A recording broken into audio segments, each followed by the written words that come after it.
Voilà, alors prenez votre crayon et votre courage à deux mains. La jeudi du 1er mai, hommage au travail sera très dense. Si vous n'avez pas le temps de venir à Palexpo, restez donc sur votre PC ou votre Macintosh.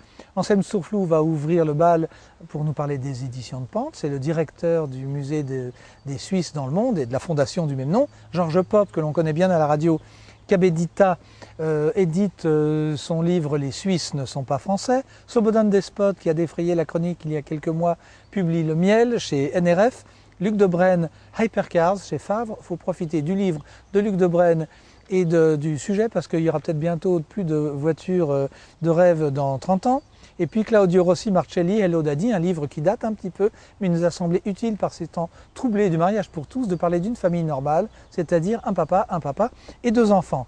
Entre midi et 2 heures, c'est le même topo que hier, que demain, après-demain, après-demain et dimanche, il y a une nouvelle dégustation des chefs goûte à tout. Et puis en début d'après-midi, Jérémy Thierk et Hubert Hawk, tous les deux auteurs aux éditions Père Philippe, parleront chacun de leurs livres. Jérémy Thierk, trio pour violoncelle, seul, et La folie de Weiss pour Hubert Hawk. À ne pas manquer, La longue marche aux éditions Neige et Écriture, c'est Jean-Daniel Belfond, c'est Jean-Pierre Mocky. Et oui, Jean-Pierre Mocky a plus de 80 ans, il a un CV long comme ça et il a surtout répondu à Noël Simsolo. Vous verrez, sa filmographie commence en 1945 et se termine l'année prochaine avec son prochain film.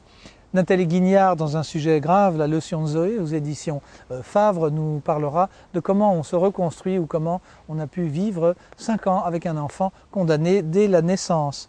Exem, normalement, vient nous faire un signe, il nous parlera peut-être de l'exposition à laquelle il participe à Pente, l'exposition sur Tintin. Et puis Anne-Frédérique Rochat, chez Luce Vilquin, Le sous-bois.